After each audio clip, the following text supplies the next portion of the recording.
नमस्कार दोस्तों। शुक्र ग्रह सौरमंडल में दूरी के आधार पर सौरमंडल का बुध के बाद दूसरा ग्रह और पृथ्वी तीसरे नंबर पर है। इस प्रकार शुक्र ग्रह पृथ्वी का पड़ोसी ग्रह है।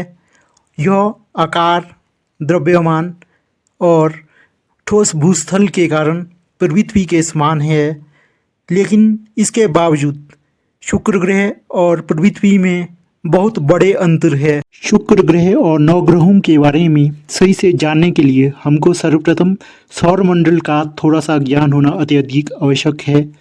आज से 13.7 अरब वर्ष पहले सूर्य, जो एक विशाल तारा था, एक सुपरनोवा विस्फोट हुआ, जिसके कारण सूर्य कई भागों में टूटकर बिखर गया।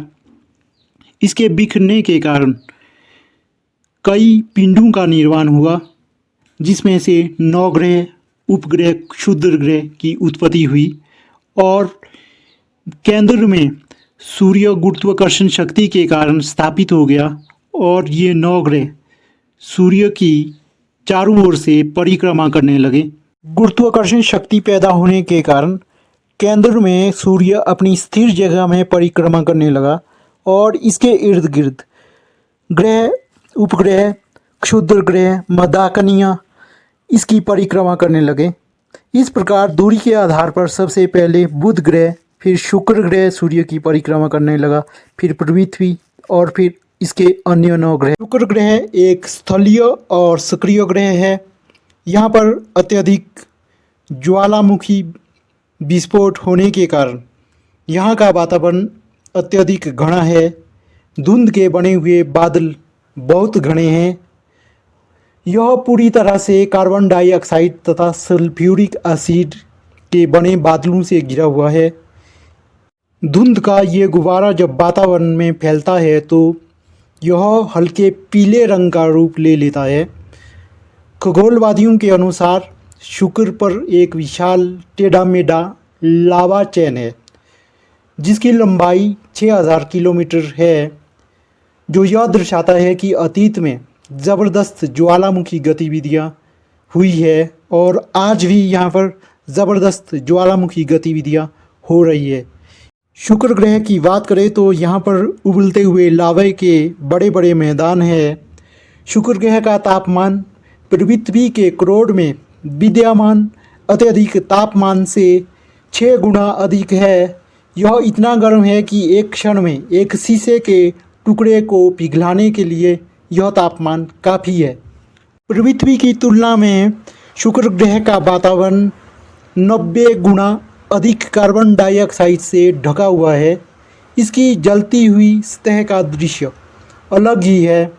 पृथ्वी की तरह शुक्र ग्रह में बादल और हवाएं तो है, लेकिन यह बादल सल्फ्यूरिक एसिड और कार्बन डाइऑक्साइड और अन्य गैसों का बना हुआ है, जो ज्वालामुखी विस्फोट से निकली हुई है। शुक्र ग्रह में किसी भी ग्रह की तुलना में सर्वाधिक ज्वालामुखी सक्रिय है।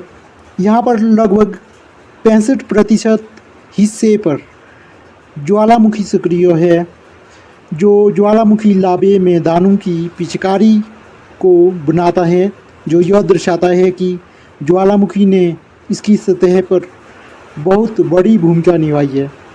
यहाँ पर 1000 से अधिक ज्वालामुखी सक्रिय है और लावे की बाढ़ सी शुक्र ग्रह पर दिखाई देती है। शुक्र ग्रह के घने वातावरण की बात करें तो इसमें 96.5% कार्बन डाइऑक्साइड, 3.5% नाइट्रोजन और सल्फर डाइऑक्साइड सहित अन्य बहुत सारी गैसें हैं, जो लावा निकलने के कारण उत्पन्न हुई है। खगोल वैज्ञानिकों ने रडार मैपिंग के माध्यम से शुक्र ग्रह पर 80,000 से अधिक ज्वालामुखी पाए और कई वर्ष तक वैज्ञानिक इस बात पर बहस करते रहे क्या शुक्र ग्रह पर अभी भी ज्वालामुखी सक्रिय है। यही कारण है कि यह सौरमंडल का सर्वाधिक चमकीला और गर्म ग्रह है और इसका तापमान लगभग 500 डिग्री सेंटीग्रेड है। शुक्र ग्रह सूर्य की परिक्रमा 225 दिन में पूरी कर लेता है। शुक्र ग्रह अन्य ग्रहों की अपेक्षा विपरीत दिशा में घूमता है। जहाँ सभी ग्रह पूर्व से पश्चिम की ओर घूमते हैं, वहीं पर शुक्र ग्रह पश्चिम से पूर्व की ओर घूमता है।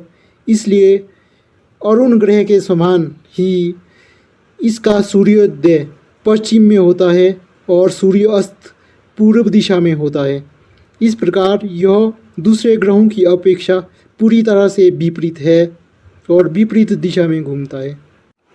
1991 ईस्वी में मैगलन स्पेसक्राफ्ट द्वारा किए गए अध्ययन से ज्ञात होता है कि शुक्र ग्रह पर एक दिन की अवधि पृथ्वी के 243 दिनों के बराबर होती है, यानी कि 5832 घंटों के बराबर होती है। शुक्र ग्रह पृथ्वी की तुलना में बहुत धीमी गति से घूमता है। दुनिया भर के बहुत से देशों में शुक्र ग्रह पर शोध अथवा अध्ययन करने के लिए 2020 तक बहुत से मिशन भेजे, जिसमें सोवियत संघ, संयुक्त राज्य अमेरिका, यूरोपीय अंतरिक्ष एजेंसी और जापान ने भी शुक्र ग्रह पर मिशन आयोजित किया। अंतरिक्ष एजेंसी नासा, जिसने मैगलन अंतरिक्ष यान 5 साल के लिए भेजा था, 1994 ईस्वी में इसने शुक्र ग्रह का 5 साल का मिशन समाप्त किया। उसने रडार का उपयोग करके वहाँ की सतह का पूरा चित्रण अथवा अध्ययन करके वहाँ की तस्वीरें भेजी। मैगलन ने वहाँ पर अत्यधिक सक्रिय ज्वालामुखी पाए और युवा सतह पाई। वहाँ की धरती को पूरी तरह से उबलता हुआ पाया। युवा पर्वत से या युवा सतह से अभिप्राय वहाँ पर नवीन पर्वतों के निर्माण से है, जो अभी अभी तैयार हुए थे। शुक्र ग्रह के पड़ोसी ग्रहों की अगर बात करें तो शुक्र ग्रह बुध ग्रह और पृथ्वी के मध्य में विद्यमान है। इसके कारण पृथ्वी और बुध ग्रह इसके पड़ोसी ग्रह हुए और साथ में शुक्र ग्रह का अपना कोई चंद्रमा नहीं है और कोई अन्य उपग्रह नहीं है। शुक्र ग्रह को सुबह का तारा या शाम का तारा क्यों कहा जाता है? इसका प्रमुख कारण यह है कि शुक्र ग्रह इतना चमकीला है कि यह सूर्यास्त के बाद आकाश में दिखाई देने वाला पहला तारा है। सूर्य उगने से पहले गायब होने वाला आखिरी। इसकी कक्षा स्थिति में परिवर्तन होता रहता है, जिससे यह रात भर विभिन्न समय में दिखाई देता है। यह नंगी आंखों के साथ एक तारे की तरह दिखाई देता है, हालांकि यह एक ग्रह है।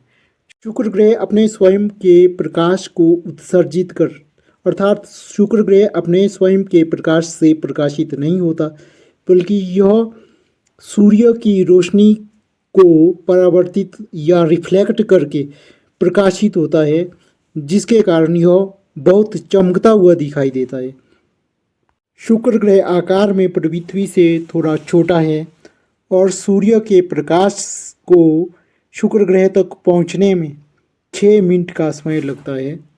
ग्रह के बारे में एक दिलचस्प बात यह है कि यह सौरमंडल के सभी ग्रहों में सर्वाधिक गोलाकार कक्षा में घूमता है। शुक्र ग्रह केवल 3 डिग्री तक अक्षांशीय झुकाव रखता है और मौसम का अनुभव जिससे नहीं होता। अपनी धीमी घूर्ण गति के कारण शुक्र ग्रह का चुंबकीय क्षेत्र पृथ्वी की तुलना में काफ़ी कमज़ोर है।